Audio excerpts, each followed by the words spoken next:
And everyone, welcome once again to another edition of the Torn Quadcast, the show where we talk about sports, and entertainment. This is our 10th episode here on WRMN Radio and on the WRMN YouTube page. I am your host, Elliot Serrano, joined once again by Mark Allen Fishman. Thank you for having me again. It's surprising that you keep coming back. You come back for more. I know I get you laugh more at my jokes now than you ever did, and I'm going to ride this wave until it crashes. My brain is really tired right now because I've been hosting the morning show, co-hosting the morning show on WRMN these past few days, and my brain is really mush. It's okay. I will pick up the slack as best I can. I have only been dealing with spring break with 4 children. Well, you know what? I will take my problems over yours any day. I would too. In any case, here on the Torn, whoa, see, I'm having the same sort of technical difficulties on this show that I did on the morning show. My goodness. That board did not like me. The production board just did not like me. It could sense your fear. That's the problem. It can. If you're listening to this show for the first time, Mark and I do like to talk about professional wrestling. Mostly it's WWE and AEW. We do want to start bringing in folks from the indies, so to speak, of professional wrestling. I do have a couple interviews lined up that we will be bringing in the next few weeks. We also talk about other types of entertainment. We are both comic book collectors and creators. Mm-hmm. And so from time to time, Mark and I will talk about, what goes on in the world of comics and gaming. Oh, yeah. Out of nowhere this week, Marvel just announced the title and the release date of the next Spider-Man movie. Oh, I missed it. You missed it? I did. Admittedly, I have fallen backwards. I just finished Infinity War last night. I've seen it before, but I started rewatching some of the MCU, so I'm a few blocks behind. I hope the Avengers survive. Doesn't look like yeah. Let's just say things will never be the same again. But yeah, Spider-Man, One More Day is being called. One More Day. Okay. I mean, I know that title alone evoked a lot of reactions from Spider-Man fans. Yeah, that's got some baggage on it. It does. Just a little bit. And it's in July of 2026. So okay. I know it's in production now. So, but they must be rushing that through. As to who, and then of course they did announce most of the cast for Avengers Doomsday, which is also in production. Yeah, I saw the 800 director's chair promo. Yeah, only Marvel could take a press release and stretch it out over 5 hours. yes. But once again, it's enough for us of a certain age to appreciate that Marvel has gotten here. For those of us who went to see Blade in the theaters and said, maybe one day Marvel will get their act together. Never thought they would. Although I did not see it in the theaters. I saw it on home video. And I am so glad it was there. Because if I had gone to the theater to see Blade, I would have demanded my money back. Really? I thought it was fine. I thought it was good. The first 15 minutes of the movie are brilliant. But then you get to the point where the vampires are out in the daylight because they have really good sunscreen. Seriously? I mean, look, no one said that the movie was well written. But I appreciated it for what it was at the time, and it, some of those early 90s, mid 90s Marvel joints. The first Fantastic Four had like 15 good minutes in it. Well, that's the thing that I will get on. We'll talk about this in a future show, but you see, there are so many people who talk about the Blade movies with such reverence. They talk about Wesley Snipes again with such reverence, forgetting that when Blade 2 came out with, directed by none other than Guillermo del Toro, we're talking, that is a top level director. Marvel fans weren't crazy about it. They thought it was okay, but they weren't crazy about it. And then when Blade Trinity comes out with none other than Ryan Reynolds and who? Triple H as a vampire, that movie got panned, but it's like, oh, the Blade movies, these are the greatest movies. Now we talk about how the Blade movies are the greatest ever. And when Marvel reboots Blade, why are they taking so long? Because, we need to have Blade again. I'm like, you guys didn't care for Blade the first time around. So, I mean, like, we should all just say Blade in the pantheon of Marvel heroes is at his best a C-.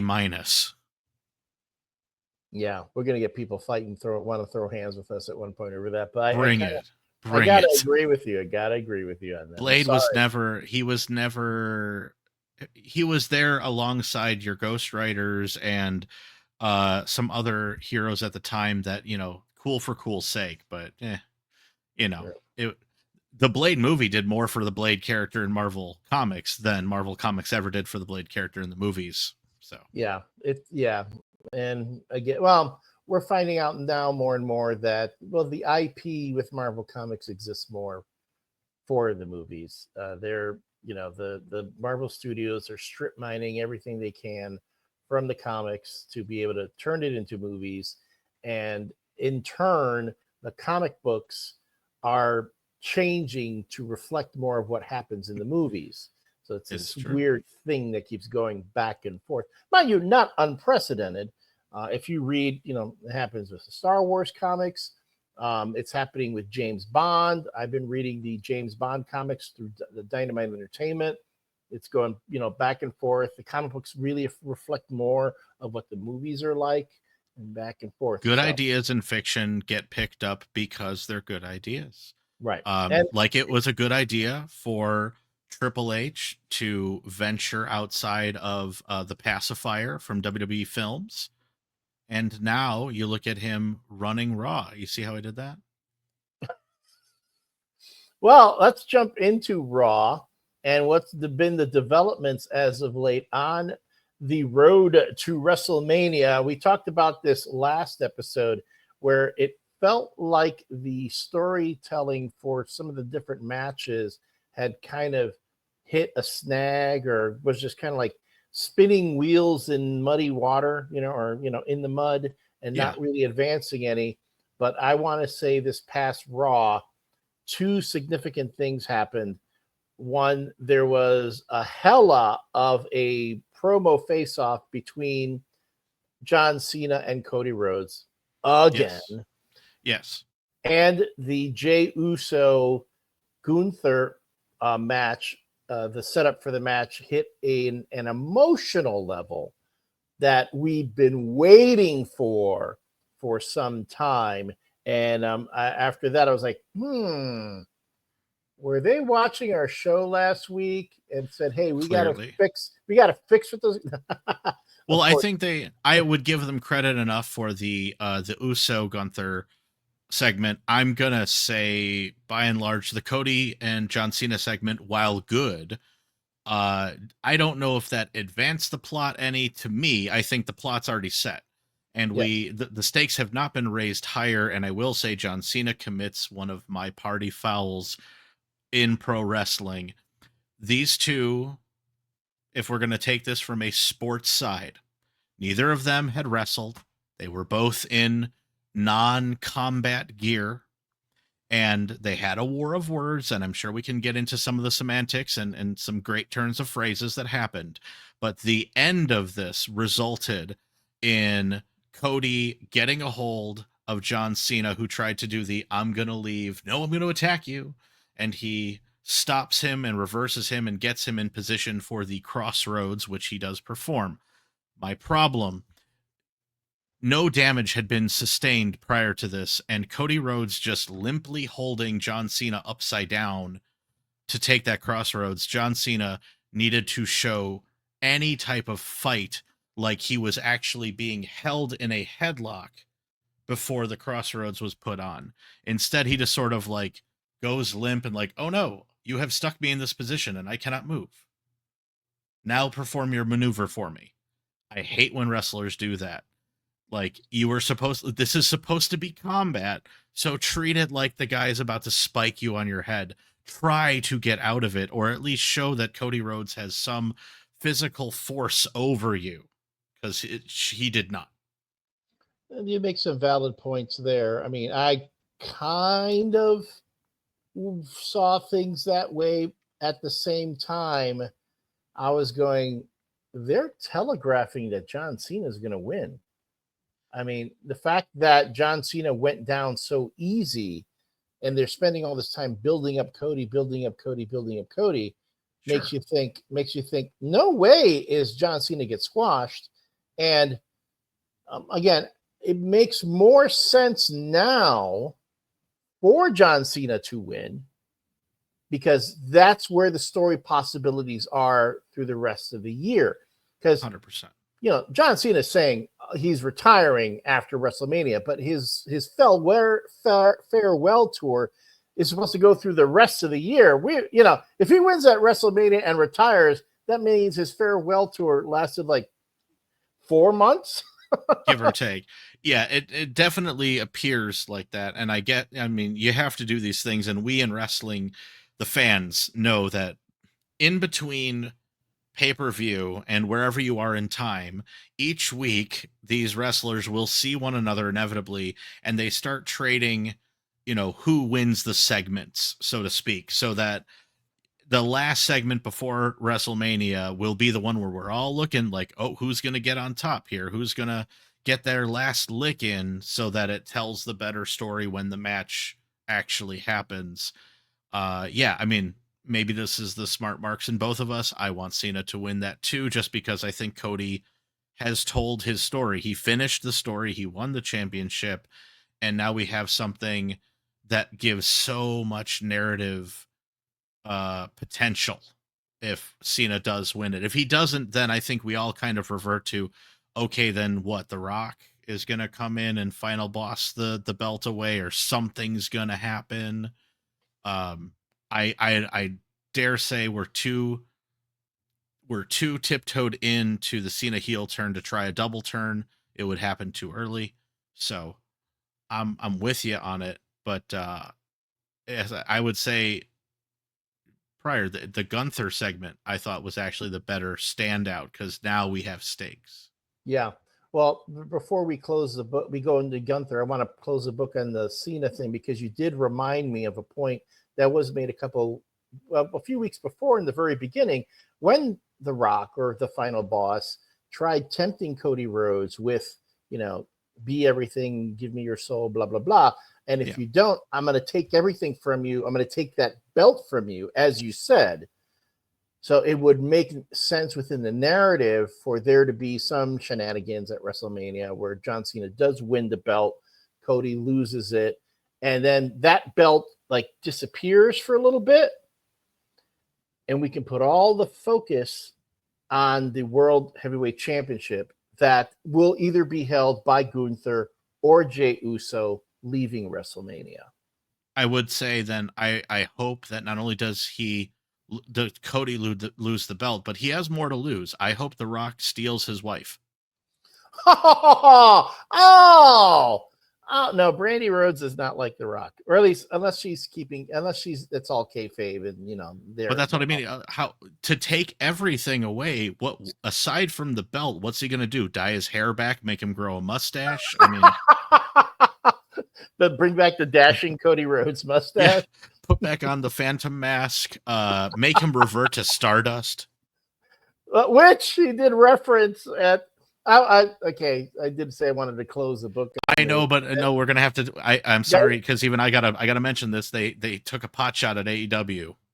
Oh well, they did take a pot shot at AEW, but I remember Cody comes out to interrupt John Cena, and he essentially 8 miles him. Mm-hmm. He did what Eminem did at the conclusion of 8 Mile when he told Anthony Mackie all the stuff that Mackie was going to say to him in their rap battle. He just said it beforehand to disarm him, and leaving him, disarmed, not knowing what to do. Which, by the way, folks, my boy Anthony Mackie has come so far. I mean, since 8 Mile, and now he's Captain America. And I just saw him in the latest episode of The Studio. It's the Seth Rogen comedy on Apple TV. Mhm. And Mackie does a guest appearance in the latest episode, and he's friggin' hilarious. Him, Ron Howard, Seth Rogen, the funniest thing going right now. It is the funniest thing going right now. I'm going to put that plug there. But back to Cody Rhodes and John Cena. They have that battle. And okay, here's the thing, as you said about turning of phrases. You could tell it was a case of Rhodes, probably it was Rhodes, Cena, and Triple H all got together and they said, okay, what have fans been saying about you guys for all these years? How have they been tearing you guys down for all these years? And I'm telling you, you were getting the oh my God reactions from the crowd. You could tell they were, the camera kept going to the crowd to see what how they were reacting, the facial expressions. Yep. When the two things said John Cena says, yeah, you had to leave and create your own company that even you could not get over in. And then John Cena goes, yeah, well, you were created by a guy who we don't talk about anymore. And it's like, they first CM Punk is taking shots at Linda McMahon by wearing a Chicago Teachers Union shirt at an event. And now, Cody Rhodes is saying, yeah, we don't talk about that guy around here anymore when we all know who that guy is and why we don't talk about him. Make the smart marks happy. Do it. And I'll say, Cena had a great jab on that when he said, look, I have always been here. I've never had to leave. I make billionaires richer. You just take money from their children. That was a good one, though. I was like, if he didn't script that one himself, then by all means, that guy deserves all the credit. For being on the outs with the WWE, even I was like, oh, that's pretty good. I let it happen. I do like that the goading to end that segment was, the fans have never chanted "You can't wrestle" to me, and like that's what gets Cena mad. I'm like, oh, come on. I know, but again, it was the whole bit. You could tell they were playing the crowd. The crowd was eating it up. Well, they're doing this international tour, and I mean, it's the smartest thing they've done in a long time with their touring, because they get all of these like magma hot crowds, because the WWE doesn't come there all that often, especially not with a main show. To do that in Germany and now London this past time, and to do it all leading up to WrestleMania, it projects how big and important the WWE is. And it said they know what they're doing. They've never looked bigger or hotter, I'd say, in the last 20 years. I agree. And then segueing into the Jey Uso Gunther match, this one was more not so much what was said, but what they were doing. Now, this is, if I had this right, didn't Gunther fight Jimmy, not Jay? Correct. And then he started just wailing on Jimmy, and which leads Jay comes out to try to do the save. Yeah. And that backfires because it's like, wow, even the Uso brothers can't take somebody down. We're talking the Uso brothers, who again were instrumental in helping Roman Reigns keep that belt for how many years? Yeah. Like 3 years, more than 3 years with their, to me, I mean, I'm going to be honest with you. I don't get that. I don't get that worked up when I see the Uso brothers kind of get their asses handed to them, just because I remember how they were for how many years.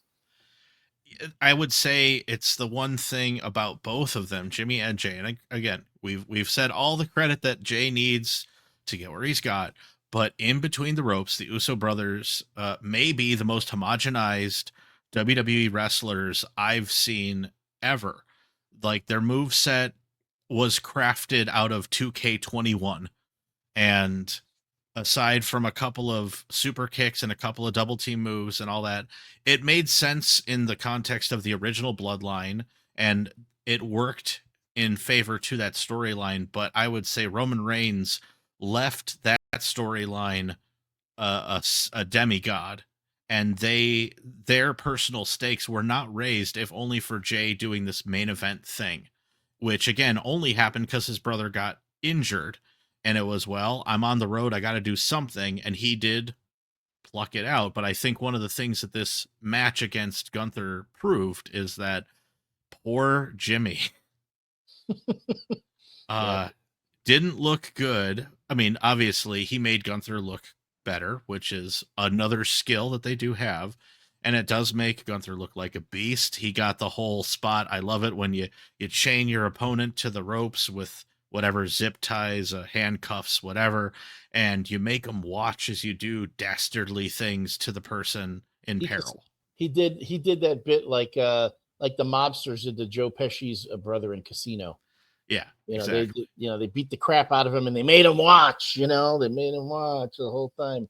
And All I could Gunther had like the blood. I'm like, did he plan to do that? Because at one point he puts the blood all over him, all of Jimmy's blood, and then even like at one point tastes Jimmy's blood and goes, ah. I'm like, don't do that. Don't taste blood. I see one of the Fishman kids making an appearance there. Yes, he was popping in to say goodnight. Night night. No, the funny thing is the whole blood thing, sorry guys, y'all took that from AEW. Right now they are the blood for the blood gods faction. But the other thing about it that I wasn't a big fan of as I watched it back, Jay, when he entered the ring to try to chase off Gunther, banged his head into the belt and he cut himself. Okay, So yeah. he has not had a good string. Like I'm not sure. It's like he's losing his agility points every week. And again, it Or could be a work. I guess it could be he could be so agile that he's making all these mistakes intentionally. I mean, hey, I'd love to give him credit for it. But yeah, it was a good segment. Like I said, this gave some very necessary gravitas to this match. Michael Cole, who I am not the biggest fan of, I will give credit where it's due, had maybe the line of the night specifically to this feud, where he said something to the effect of, I am increasingly scared for Jey Uso. Like he boasted a vote of non-confidence in main event Jey Uso that was really well timed. And speaking of well timed, we're going to take this break. I Really? saw the count. You saw it? All right, folks. We're going to take a short break. When we come back, Mark and I will continue the conversation about WWE Raw, as well as things that are going around fandom. You're watching and listening to the Torn Quadcast on WRMN Radio, 1410 AM, and on the WRMN YouTube page. We'll be back.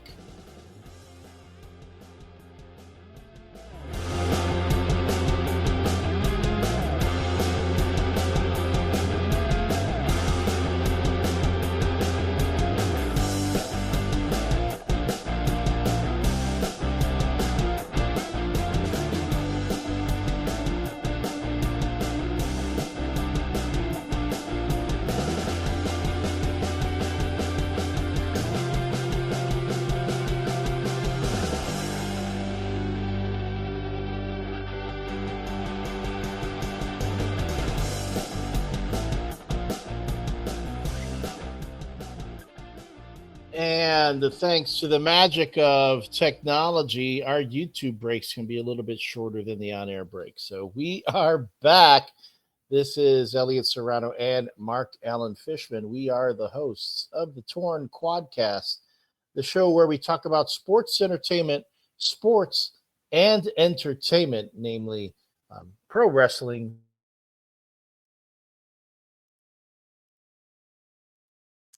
Oh no. Video games. You're coming in and out there, pal.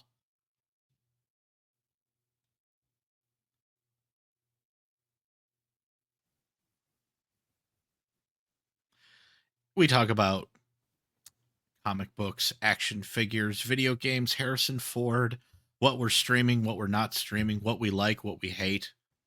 Everything under the sun, under the umbrella of geekdom and professional badminton. I'm gonna tell you, my badminton days are behind me, so I don't know. Oh, it's all right. I mean, some days you got to put the shuttlecock down. You know, there's a day when the man's got to accept he's never going to be a professional badminton player. Yep. I'm not there yet, but I'm getting close. Yeah. Anyway, so before we went to the break, we were talking about WWE Raw. We were talking about the Cody Rhodes John Cena feud and how the recent developments in the Jey Uso Gunther feud at WrestleMania. Let's talk about one more that they're starting to finally give. Let's talk about the two more. As much as you want to tell me it's not going to happen, I want to believe that it's Rhea Ripley and Io Sky and but Bianca Belair is going to be a triple threat match. It just seems like they're building to that now. Who's saying it isn't? It is clearly like, and again, we talked about it last week. I'll double down on it this week. I watched a segment. The writers tripped into a bad situation with however they booked this thing because it's ridiculous. Rhea Ripley needs to get into the match, and every opportunity that she has, something goes awry. This week, Bianca was a referee. By the way, shout out to all wrestlers when they have to become a special referee. They get special referee-inspired gear. Instead of wearing like a ref shirt, Bianca comes out basically in like a bikini that happens to be black and white striped. When I first caught the segment, I'm like, is she going for a new look, or I guess she's special guest. And of course, I wasn't complaining.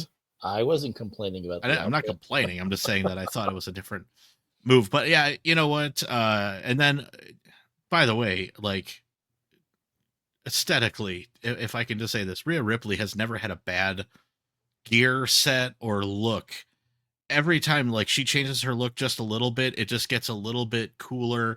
She has the finger on the pulse for her character. Like this week she came out with like this devilish bikini top thing, and the makeup changed a little bit. Her hair's a little bit longer than it's been. It's a subtle new look. She's getting a little bit more crazy, erratic, and I like the stint for it because she looks beatable now, which I'd say is the turn for her, which again showcases between Rhea Ripley and WWE and Toni Storm and AEW, women's wrestlers are really kicking ass. And I'm excited for the triple threat for them, and I'm excited that they've built the story such that if Rhea doesn't win, she could go off the deep end and just be too erratic to be the powerhouse she used to be, which would be a great step forward, something different, because she's been the world beater for a long time. Yeah, and they could definitely do with her like they did with Becky Lynch a few years back, where Becky was on that losing streak and became obsessed with winning the world title back, and that was the whole bit with her.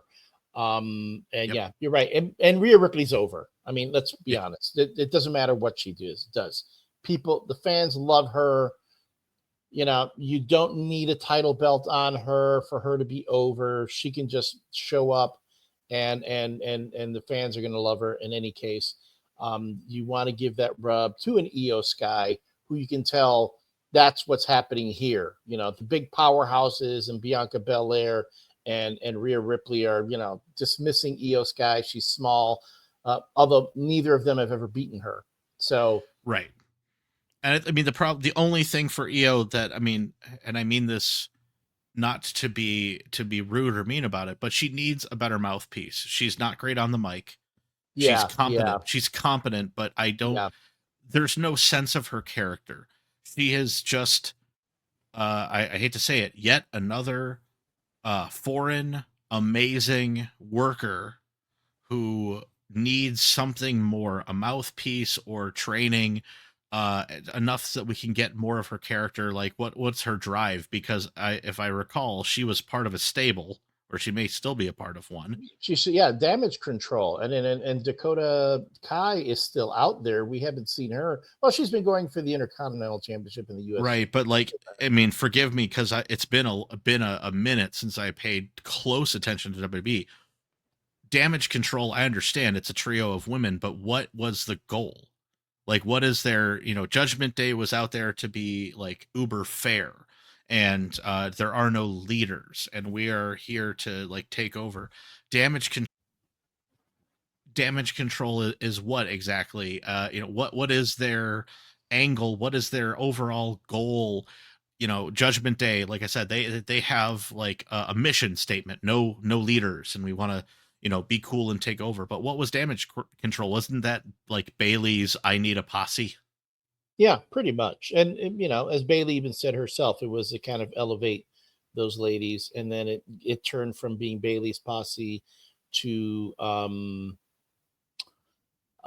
god, Kyrie Sane? no, no, she was in there too, but the Empress of Tomorrow, Oh, Asuka. And then it almost turned into the Japanese women's stable, right? Stable. Because then Asuka joined it, and they were all talking Japanese behind Bailey's back, and making fun of her and stuff like that. Although right. So Bailey went, you guys know I understand Japanese, right? They're like, ooh.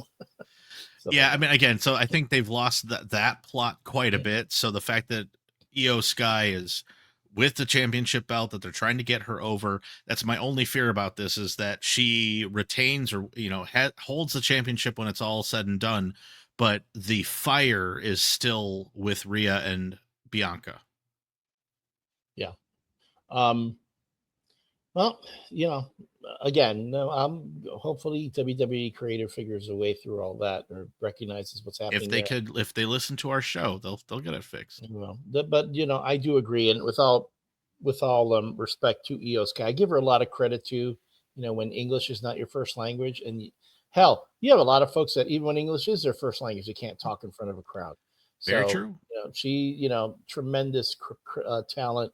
Mind you, even when she was just doing the promos in Japanese and they put the subtitles up, she still sounded like a soap opera actress there. So, well, hey, it could be worse. Bruce Pritchard could be doing her live dub. Like they did with Funaki and what, I forgot what the guy. Kai En Tai. Oh man. Throwing it back. That is going it back. And then, of course, the other triple threat match, which had an emotional conclusion to the setup of the story. But again, there are a lot of folks going, why? What are the stakes? It's the Roman Reigns, Seth Rollins, CM Punk triple threat match, which they've announced will close the show on Saturday night, WrestleMania weekend, thus fulfilling CM Punk's dream of being a WrestleMania main eventer. There you go, silver medalist. Congratulations. Wow. And then people will go, well, what are the stakes? Why shouldn't be a championship? Well, folks, let's be honest. Was it WrestleMania 2? The main event was, Mr. T and Hulk Hogan against Paul Orndorff and Roddy Piper, and there were no belts on the line. Right. Well, didn't they say that the winner of this is the number one contender? Would be the number one contender for the championship? I heard rumblings or rumors on one of those shows that they were asking about that. But, I mean, regardless, they all hate each other. Will the Shield have a quasi reunion to stomp out Phil? Will Phil and Roman Reigns get rid of Seth? No more freaking Rollins. There's enough go between in all of those. And great, let them close out the first night. I feel worse for Jay now because congratulations, you're either opening night 1 or you're opening night 2. Thus taking the main event out of main event Jey Uso. Just a little bit. It's going to be a good match. Absolutely no qualms about that. But yeah, there needs to be stakes, and there still is this. What is the favor from Paul Heyman? Where is that going? They've clearly hinted that it's going to be called in, but what does that mean? I'm betting that CM Punk says, "If I win, you're my manager again." It would be interesting. I'm personally hoping for Brock Lesnar has to be his butler for a month. Wow, that would be pretty good. That would be cool. Yeah. And just, I mean, you know, Brock is in that state too where he makes so much money he doesn't care. So I want to see him like come out in the t-shirt that looks like a tux. just do the whole bit. Doesn't say anything, just kind of comes in with the t-shirt looks like a tux, but on the back it still has the Jimmy John's ad. Yes. And his terrible skull logo thing. Yeah. All of it. That's my hope. Can I tell you something? Can I tell you something? WWE makes that shirt. That shirt will sell. Oh yeah. Are you kidding? Yeah. The Tux t-shirt with the Brock Lesnar logo and the tattoo on the back. Oh my goodness, that would make it happen, cowards.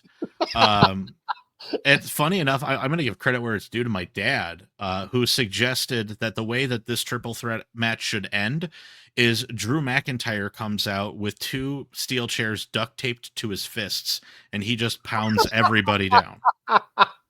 Well, there was talk about Drew McIntyre starting up like a new Shield type group.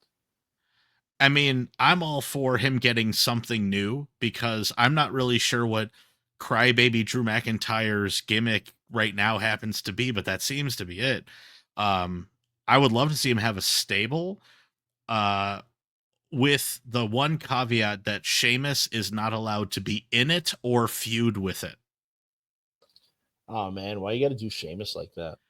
I'm trying to keep those two apart because I've seen them in every combination. The only other 2 wrestlers who have had that much contact is Sami Zayn and Kevin Owens. Yeah, like let it rest for a while and we'll be happy. By the way, before we exit on WWE, shout out please to Tyler Bate and Pete Dunne for doing the job for the New Day and making them look like $1 million. Oh yeah, no, that was. Although, what's their tag team called? Something. Oh, it's something great, and I don't remember, but it has something to do with catch. Yeah, something catch. Yeah, it's the Republic of Catch or something like that, or the Catch Republic. Something Catch Republic. Yeah, but yeah. And again, they were in London, so they got over. People loved them, and they do. But that's again, it's such a WWE thing. Welcome to your hometown. You're gonna lose. And Tyler Bate, for what it's worth, like that guy needs more screen time. He's awesome. Everything he's done, like he's the type for me that he does stuff in the ring in such a different manner that it stops me, and I actually want to watch, what goes on. He just needs a better look and a better character. I mean, that he looks. I mean, you can't have an entire gimmick around a mustache. Yeah, Cody. He looks like one of the vaudeville. Was he one of the vaudevillains? I mean, remember the vaudevillains? Yeah. No, he was actually part of some other group called Mustache Mountain. I'm not even lying. And I don't remember which other British guys he was with at the time, but he was all part of the WWE UK NXT thing that Triple H did, which was, by the way, it dissolved the entire UK indie scene. So finger of shame for him for doing that. But like Tyler Bate's one of those guys that they scooped up. He's making good money, whether he's on TV or not. And he is part of a style of wrestling that I personally vibe with, and I wish there was more of the wrestlers that can do the fancy stuff, but actually keep it on the mat and try to twist you and turn you, like people like William Regal, your choice, Bryan Danielson, Daniel Bryan, whatever you want to call him, wrestlers of that nature. The cool until he did stuff that was not cool, Jack Gallagher, another guy who I thought was amazing. He was in WWE for a hot minute. He was in AEW for a hot minute before apparently like too many others, allegations pushed him right out the ring. And if they're true, I mean, then he is where he belongs. But in between the ropes, very, very cool. And then Pete Dunne, when you come out looking like a Game of Thrones character, it's kind of, that dude needs a stylist. No, yeah. I mean, I'm not sure what he's doing. The singlet that makes him look like, if Marvel needs to cast Alpha Flight, there's Puck. True. Yeah. No, you've got it. No, you're absolutely, yeah, true. But sure. I mean, other than that, like get him a haircut, let him keep the name Pete Dunne, and I mean, he's good in the ring. I like the whole like joint manipulation. It's something different, but the ceiling of that in the WWE is only so high, and if you're gonna make the good money, go get it. So yeah. All right, so yeah, and I will say I do like the New Day's new entrance music. That everything about what they're doing is great. I'm curious. It looks like maybe they're going to be against War Machine. Is that the name? The War Raiders. War Raiders. Awesome, but I feel bad for the War Raiders because there's nothing that's going to stop this heel turn until Big E either unretires or brings in some new something or other to turn the New Day good again or to defeat them. There was a scene though when they were exiting the match where Xavier Woods was mean mugging some kid in the audience, like out in the crowd. And it was hilarious. I don't know if the kid was scared or what. It's good, but nothing. If you haven't seen it, I'll send you the link. Nothing beats Chris Jericho getting mean mugged by a child last week from AEW. He was flipping him off and then showed his own abs. He pulled his shirt up so you could see his abs. Go, yeah, yep. My abs are better than yours. I'm like, oh, that kid. Mark my words. That kid's gonna have an AEW contract in like 4 years. They'll be talking about it. They'll be showing that footage. And Jericho will still be kicking around thinking he's relevant. Good God. Yeah. Oh, you know what? Chris Jericho is relevant. All right, let's switch gears a little bit here because we've got one more thing I wanted to talk about. Something that came up in our in our text chain this week, which kind of we will talk about fandom from time to time, and you did want to have a go at some of the stuff that's been going on out there. And when you sent this to me, I was like, yeah, Mark, you're right. This is ridiculous. Yes. And I'm just waiting to get share me my soapbox, kids. There are times when all types of fandom. It's not restricted to just one. I'm seeing this in comic book fandom. I'm seeing this in movie fandom. There's a certain segment in like but right now with Marvel and DC cranking out product. There's with the like, let's say even with the release of the new Superman movie, which is getting, I don't know, I have never seen a fandom so lukewarm on one of the more hotly anticipated films right now. And I mind you, I'm just talking about on social media, because on social media, right, the dumb people tend to get amplified. And so there's a lot of stuff that's going on with that, where you have guys talking about, oh, this is going to be a dumb movie, bring back the Henry Cavill, blah, blah, blah, blah. So needless to say, the fandom all over can be pretty dumb. But in this case, I'm going to show you, Mark, you gave me visual proof that wrestling fandom can be idiotic. Some of the worst. Some of the worst. Absolutely.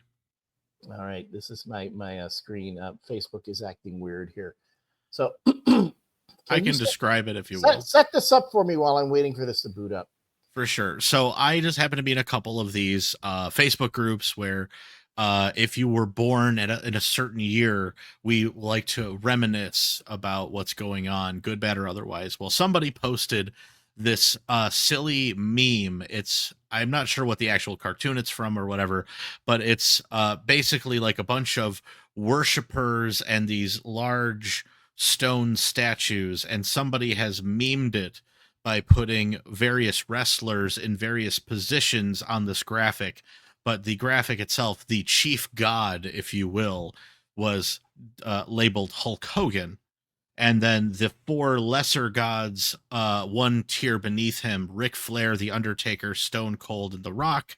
And then worshiping at this altar is a smattering of everybody: Triple H, Sting, Mr. Perfect, Goldberg, Kane, Batista, Rey Mysterio, Jake the Snake, Ted DiBiase, Kurt Angle, Macho Man, Bret Hart, Shawn Michaels, Roman Reigns, Dusty Rhodes, Scott Hall, Randy Orton, Roddy Piper, and the like. And I saw this graphic, and the tag on it is just says Wrestling Gods, and the person who posted on my group labeled the post, "No one else would be here were it not for Hogan." And I near bit my tongue off with such a dumb meme. See, here's this thing. There's this thing going on right now because, of course, Hulk Hogan got booed at Raw a few months back. There is a lot of negative publicity going on around about Hulk Hogan. Hulk Hogan is getting buried by other wrestlers on various podcasts. Yep. And I'm going to tell you, these same fans who are touting Hulk Hogan as the greatest, I guarantee you, just a few months ago, were burying Hogan themselves. No doubt. Because let's be honest, Hulk Hogan would not go over today. A character like Hulk Hogan would not go over at all. And I mean, I'm going to go ahead and out myself as saying a character like Hulk Hogan only got out the way he did in the 1980s, not because of Terry Bollea, but because of Vince McMahon's millions of dollars. Because if you don't know, and I'll make it quick, very easy history lesson for you. Hulk Hogan is superstar Billy Graham. Yes. Terry Bollea saw the gimmick and said, "Oh, that would be great." And Vince McMahon looked at him and said, "Well, you'll kiss the ring if I give you the kingdom." And he said, "Absolutely." So the tights, the handlebar mustache, calling everybody brother, all of this becomes the characterization of Hulk Hogan. He is licensed.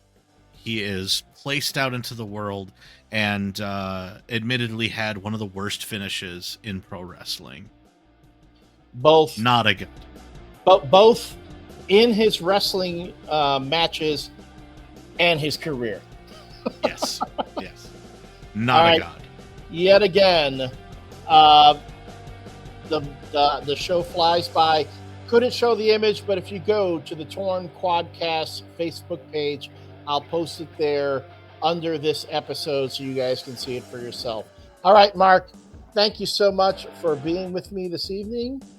Thank you, everyone, for watching, for joining us. Make sure to like, share, subscribe, both on the YouTube page and on the Facebook page, so you can get updates about when the next episodes are going up.